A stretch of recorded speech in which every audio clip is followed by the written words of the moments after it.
Coming up next on Art Rocks, the Grand Coteau photographer whose images capture catahoulas, cemeteries and small town places and people to stunning effect. I've been dabbling in still photography in school and got introduced to the darkroom by a friend of mine who had a darkroom, and to make a living I started taking still pictures.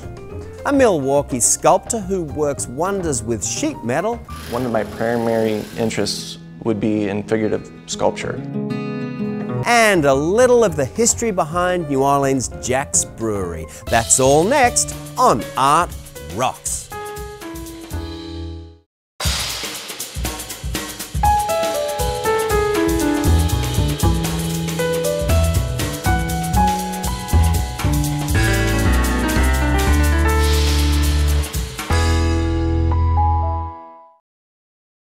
Like the impulse that drives an artist's creativity, Georgia Pacific's 850 Louisiana employees are driven to produce quality paper products for your home and business. Georgia Pacific is proud to support LPB and Art Rocks.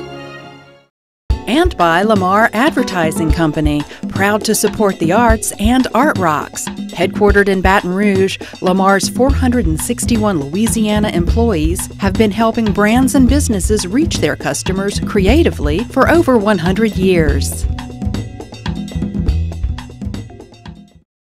Art Rocks is made possible by the Foundation for Excellence in Louisiana Public Broadcasting and by viewers like you. Hello, I'm James Fox Smith, publisher of Country Roads magazine, and thank you for joining us for Art Rocks. We're out on the Acadiana Prairie this week amid the moss-draped oaks and venerable institutions of Grand Coteau.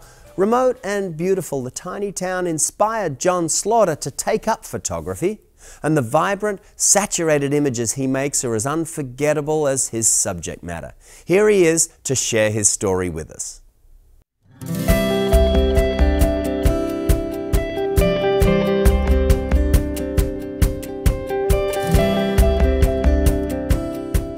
While I was in college, I was getting an English degree, but got interested in film, motion pictures. And I spent most of the last 2 years, particularly my senior year, in the film department. I wanted to be a filmmaker and probably should have moved to the East or West Coast at that point, but I moved back to Louisiana. There weren't a whole lot of opportunities here in film.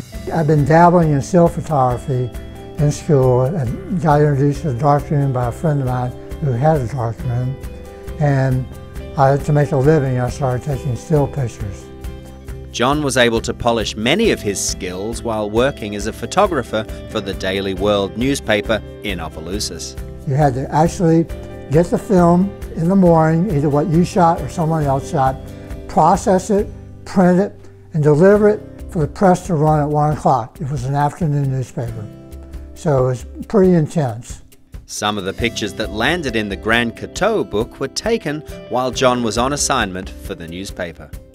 They always encouraged us to have a feature photograph in the newspaper, and that would generally run on the front page. And I woke up one morning, a foggy morning, and drove out towards Sacred Heart, which is in town here, in the Academy of Sacred Heart.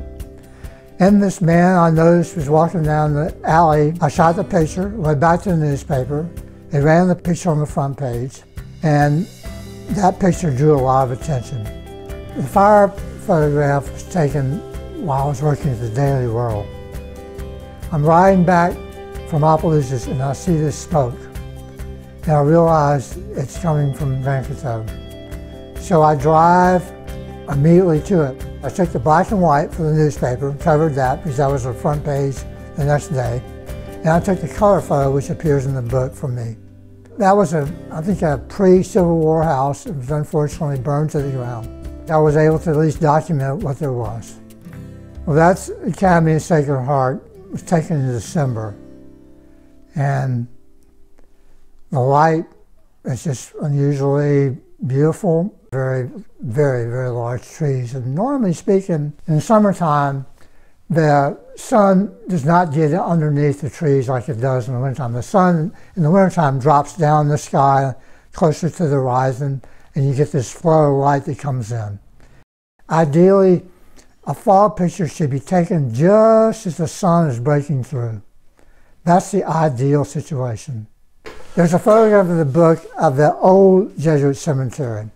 I was out there with my camera on a tripod, which is not too common for me, but in the circumstances I needed a tripod. And it was foggy. Well, the sun came out for just a very brief moment, and I took the photograph. Being a local citizen, I felt it was my obligation to include the people who live here. In the picture of Baby Martin and Chester Sam, Baby Martin was a World War I veteran. In the photograph, he's probably in his about 93, 94, 95. And I love talking to him. Well, I really feel that the photographs in the Marfa book are my best work to date. Marfa and the mystique of West Texas captures the heart and soul of the little town, often described as a mecca for minimalist art. That is a stitched together image taken with a telephoto lens. I think there are like probably 4 images that are stitched together to make that. And it has an unusual perspective because of the telephoto lens. Sotoles are a plant in this photograph. All those plants that are sticking up are called sotoles, S-O-T-O-L-S. It's become a very in vogue drink now. It's kind of like tequila, but they make liquor out of sotoles. I had seen these sotoles, and I went down there with a specific idea of shooting these at a certain time of day, sunset. When doing the book, it just didn't work as a color photograph. So we ultimately made it into a warm tone black and white and became the end sheet for the book. Often good pictures occur to good photographers just because they are prepared to take them and see them when they happen. The Catahoula book originated from work John did for a California chef who came to Louisiana to train with Paul Prudhomme. He said, look, I'm doing a restaurant called Catahoula's. We started and I shot pictures, and there's some in the book of dogs with their owners, but what became more interesting as we went along were the actual straight-on faces of the dogs because they're so unusual looking. And that's how I ended up doing pictures of the dogs. This is a picture of Mosey, my dog, taken in a lake behind my house. While John loves digital cameras and even used a camera phone to take some of the pictures in his Marfa book, he says he misses being able to develop high-quality photos of his own because some of the key ingredients are no longer available. Cibachrome was a positive to positive material. In other words, a transparency, a slide, projected onto the paper, which was also positive. So, as opposed to black and white, normally where you have a negative, it becomes a positive. In Cibachrome printing, paper is no longer available. But it produced these certain kind of images which have sort of a depth and a luster to them that I have not been able to find anything that replicates it currently. One of John's pictures of the Delta Queen became the album cover for the band Pot Liquor. He also has pictures he was able to take as a child of President Kennedy. I was 12 years old visiting my aunt in Washington, D.C., and she took us to the All-Star game, and we were sitting over by the third baseline. And the president was in the stadium, and she said, you should go over and take a picture of the president. He saw me with my camera and turned, and I shot the picture, and then I shot one more when he was looking in profile, and that was it. John says his primary influence was his dad. My dad was a real big amateur photographer, and he also shot a lot of home movies. And in a lot of ways, I feel like he was more of an influence.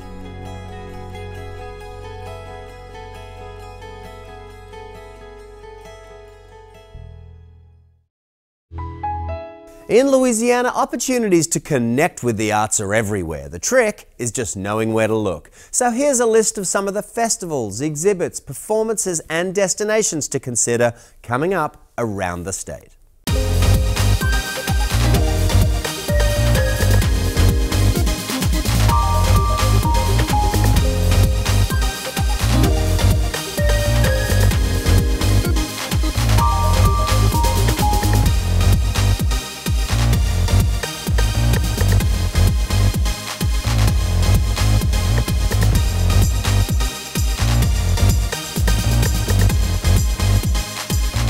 To learn more about these and other events in Louisiana, pick up a copy of Country Roads magazine. Another resource, the Art Rocks website features every episode of the program, so just log on to lpb.org and follow the prompts. Cold forging sheet metal with hammer and anvil, Milwaukee's Jesse Meyer painstakingly cuts, hammers, grinds and polishes and layers each individual piece to create his stunning explorations of the human form. It's a process that's all the more astonishing when you learn that most of Meyer's techniques are self-taught.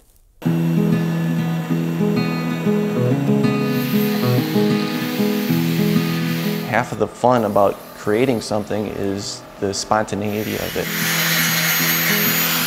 My name is Jesse Meyer, and I'm a metal sculptor. With metal sculpture, I kind of fell into it with this endeavor to create spaces and interiors, furniture. So I bought a welder, bought a saw and a grinder, and taught myself. It wasn't ever part of the plan, but once I got into it, I really enjoyed it and been doing it ever since. Learned all these metal skills by making furniture and interiors, and the logical conclusion later in life was to combine these two things, this new technique of process of materials with, metals, bronze, liferous, different things, and now implement them into sculpture. The different metals, a lot of steel and stainless steel, but what I really like to use is bronze. It's just an amazing material to work with. It's beautiful, it's versatile, and it's got history to it.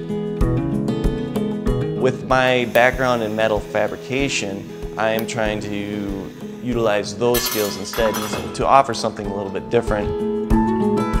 Now I'm taking bronze, sheet material, rod, stock material, manipulating it, hammering it into different forms and polishing it and layering it and combining it in different methods to create overall sculptures.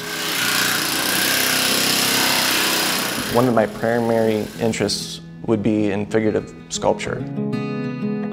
I love the human form, I love the expressions and faces, and there's just so much that can be communicated through the human body and experience. What's exciting me about it is taking this process, I haven't seen it before, taking metal, sheet metal, forming it, layering it into different pieces, and creating the overall piece. Looking at an individual element of the body and seeing the beauty in that, isolating it, and then reapplying it to the overall. So if you look at any of the layered pieces in my figurative works, each individual piece will be something interesting to look at.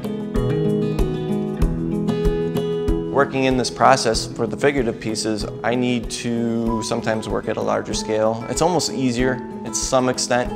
With the larger pieces, you can more brute force and you can actually move the metal. I was putting an aquarium in my home and I was really excited about creating the environment for the fish. This really Zen garden sort of thing inside the aquarium. So with like fish on the brain, I'm looking out into my yard with a coffee and I'm picturing fish swimming through my trees and along the ground, along the grasses and in the features as if my backyard was an underwater scene. And I was like, wow, that'd make a really fun sculpture. You can interact with it, you can place it in different locations each time you do a little yard work, and it kind of adds an element of life in your landscape. The process for fabricating the fish to make these more efficiently was to build a press. Never having any experience with this process or tooling, I started in and I built myself a press so I can basically cut a profile of the fish, place it in the press, and press it out, and it does the majority of all that hard work of forming the two halves that the fish are made out of.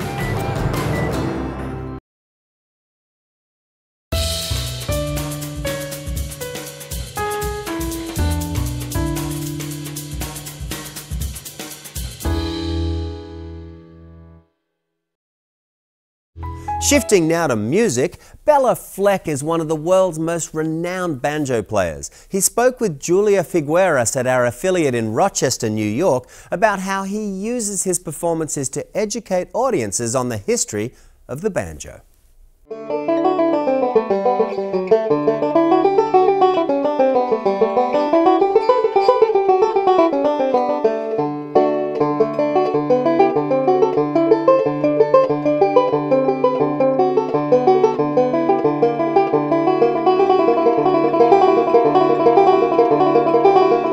Béla Fleck, thank you for being here today. My pleasure.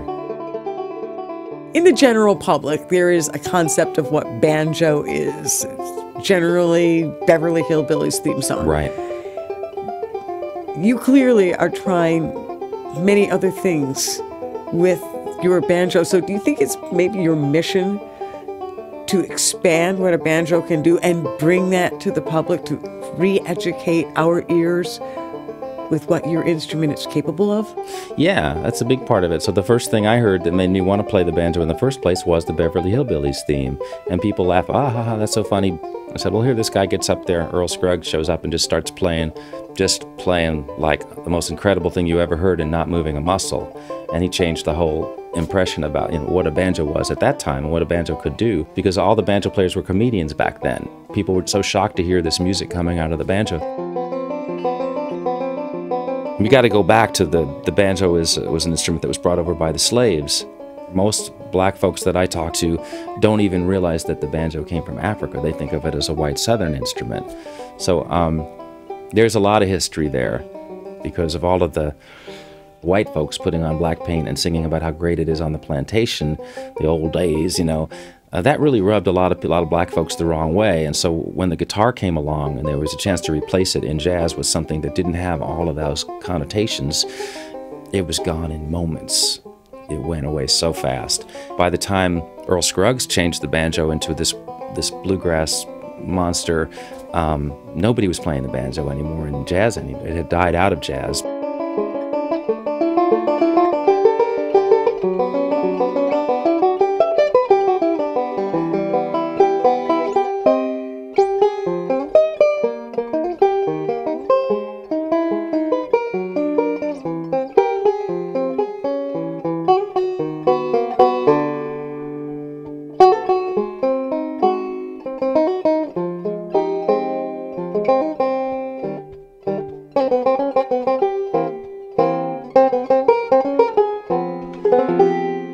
For some reason, I grew up in New York City and fell in love with this bluegrass thing. So it's like I'm not exactly down on southern white banjo playing. I think it's one of the greatest offerings that America has made musically.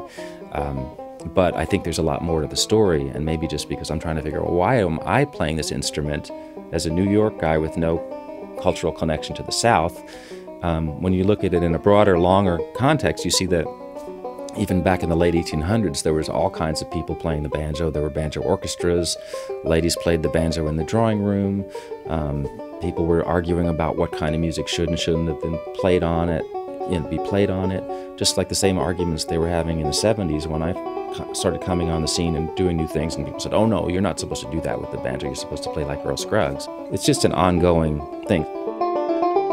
I tend to put myself in situations where there hasn't been a banjo before. I just kind of noticed it while I was writing this piece. It was a good example of it. So you brought to the table an open mind. You picked up that instrument with the intent of taking it to someplace new. I'm pretty good at improvising and stream of consciousness playing, and so I tried to just sort of write freely and let things happen and not decide how it was going to end until I got to the ending.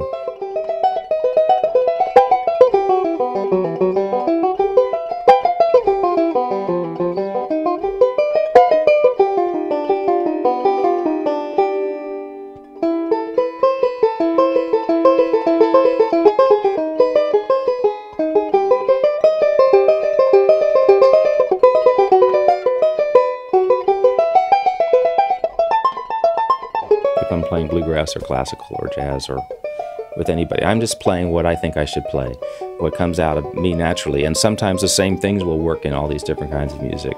So that's the actual thing, is that I'm just trying to be myself and play what seems like it fits. And that's just my baseline. I just love this instrument, and I love all kinds of music, and I'm going to play what I love, and I'm going to try and figure out music through my banjo. That was my conduit to music. Thank you for being here today. My pleasure.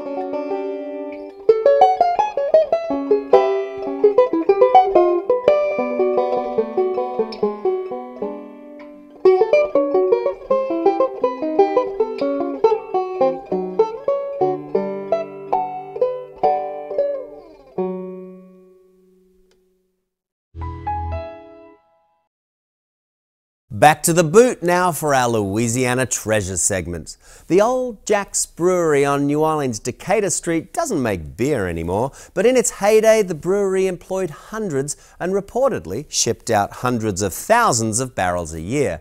Here's Jason Weiss, Associate Director of the Historic New Orleans Collection's Williams Research Center, to let us in on a little of the history behind this fascinating old landmark. The Jackson Brewery was founded in 1890. In 1895, it's taken over by Lawrence Fabacher and his family. And it becomes the largest brewery in the city of New Orleans, producing a great quantity of beer for distribution all over the city. And of course, because the brewery was adjacent to Jackson Square, a central illustration element in the beer label was the Jackson Monument in Jackson Square, and that became indelibly associated with the favorite beer of New Orleans. And of course, over time, the beer is no longer brewed here, but the Jackson Brewery label, Jack's Beer label, is still found in signs and bars all over the city of New Orleans. New Orleans is a city that is fiercely proud of its traditions, of its homegrown brands. There are a lot of businesses that have gone away, the K&B drugstores, Jack's Beer, that live on in the visual culture of the city. It's just part of the landscape, part of the symbols that are still very much evident in daily life here. And it's just part of that celebration of our localness, our uniqueness. People want to keep those symbols around, whether they still pertain to something that's actively being produced. And our final segment comes to us from Huntington, New York, which is where you'll find the Heckscher Museum of Art, holding pride of place in scenic Heckscher Park. Among its treasures, the institution is home to some extraordinary work by the Dada artist George Gross. It also hosts the annual Long Island's Best Young Artists exhibit, so come along with us and we'll take a look. The Heckscher Museum of Art in Huntington, New York, stands as a gem inside of Heckscher Park. It was the brainchild of early 20th century industrialist and philanthropist August Heckscher, and nearly a century later it maintains its purpose as a special place for the public. Welcome to the Heckscher Museum. He saw the importance of art. He had a great art collection and he wanted to share it with the world, so he created a museum to house it. Architect Julius Frank designed the building for Heckscher. It's a smaller version of the classic structure that was in vogue for museums at the time. When the museum opened in 1920, it was filled with over 185 works donated by Heckscher himself. It was a collection that actually spanned 500 years of Western art. For his period, he was in a sense in the vanguard of collectors collecting American 19th century art. And so that sort of established the parameters for the collection, that is, that we collect American and European art. There are now about 2,500 works in the permanent collection, including what's considered to be the museum's crown jewel, Dada artist George Gross's Eclipse of the Sun. It is our Mona Lisa. George Gross was one of those, what Hitler called degenerates, and so he, like so many others, had to get out of Dodge fast. He brought it to the US with him when he left Germany, and it is an indictment of Weimar Germany. The decorated general is Paul von Hindenburg, who was the second president of the Weimar Republic. The donkey wearing blinders is the German citizen, and then at the left, the sun being a symbol of life, but is here totally obstructed by a $sign. This work, which was so precious to Gross then, still resonates with visitors today. The museum hosts an annual juried competition called Long Island's Best Young Artists, in which high school students tour through the galleries and choose a work that inspires them as a starting point for their own creation. Sophomore Jacob Siegelbaum from Center Reach High School chose Gross's masterpiece. I took his meaning from his piece. He explored World War II and how greed was taking lives away from people. Well, it sprouted the idea of the war on drugs and how cartels are distributing these drugs without any thought in mind about what it's doing to its users. Siegelbaum says seeing his work in a museum invigorates his interest in fine art. But the juried competition serves young people in many other ways. It's something you have to learn to deal with, is to apply for things, to be able to write about your work, to be able to follow through. And it's not just even if you're going to be an artist. I mean, those are skills that you'll take with you in all the other subjects. And so, almost 100 years after it opened, the Heckscher Museum of Art is still serving the community just as founder August Heckscher intended. It brings me a lot of joy. I mean, a lot of people are going to see the piece. It's great being in a museum. It does, right? Yeah. And that's going to do it for this edition of Art Rocks. But remember, you can always watch episodes of the show online at lpb.org/artrocks. And if you can't get enough culture, Country Roads magazine is another great resource for making the most of Louisiana's vibrant cultural events and attractions around town and all across the state. Until next week, I'm James Fox Smith, and thanks for watching.